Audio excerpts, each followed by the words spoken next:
In hindsight, this video starts a bit unusual, but I'm trying to make my main point in the case of Galileo versus the Church. Please bear with me.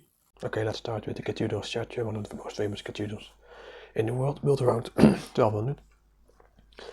Of course, you have what you would expect at the entrances, which are very decorated biblical figures and such.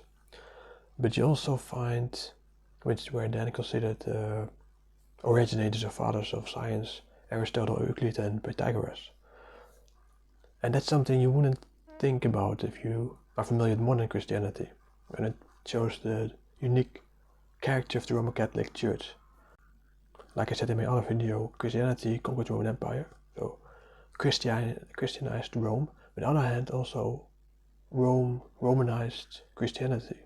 That is the idea that we're going to be Christian now, but then with respect to organization and learning. And so you have with adoption and integration model inherited from Rome. This is also used by the Roman Catholic Church to integrate Roman learning, which includes, of course, the Greek scholars, pagan scholars. And that is very important because with that, a secular space is created by the church, a practical space. And so this big challenge for human development to have, on the one hand, stability, but also on the other hand, flexibility, becomes a reality. So you have this enormous potential for development created by the Roman Catholic Church, contrasting with, for example, how Islam is used in the Middle East and North Africa, where you have a relativification of the tangible world. And so everything is locked in stone with a civil law, with one's own law, which also limits the forms of organization you can have in society.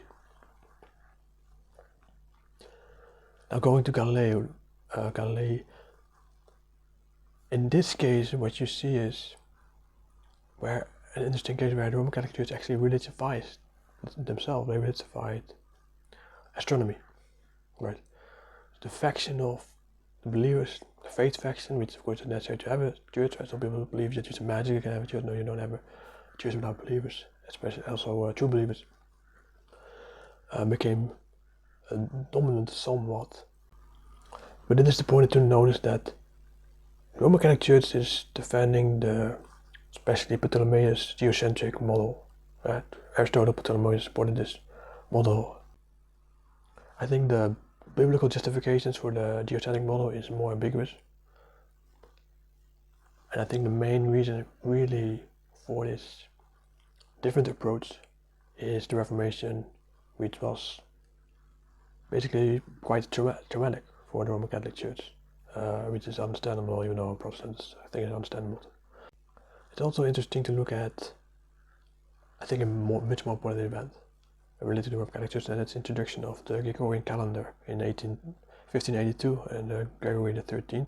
Smaller calendar we use today, a very practical improvement of the calendar before that, the Julian calendar. And I think that represents the high point in a way of the Roman Catholic Church when it comes to development of mankind. The Roman Catholic Church created sophisticated educational institutions, universities. It created international language of Latin. It created a intellectual culture, dominant intellectual culture in Western European society. But now you have that established, and you have the development of central governments of West European countries, where you have modernization in the 16th century, of centralization, of expansion of the state apparatus, and in a way becoming more effective than the Roman Catholic Church.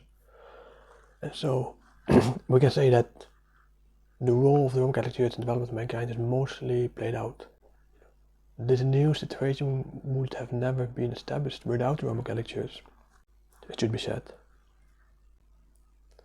And the condemnation of Galileo in I think 1633 is, of course, has been created a very bad image of the Roman Catholic Church. But if you ask what is more representative of the Roman Catholic Church, the introduction of the Gregorian calendar, of the condemnation of Galileo Galilei, I think it's definitely the former. The acceptance of the heliocentric model, I think, was inevitable.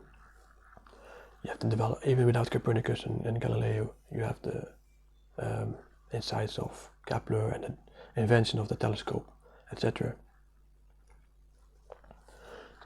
It's the preconditions of development you have to look at, the potential of development which you have to look at, and not fixate on persons or events or groups and that whatever happens in a certain time period.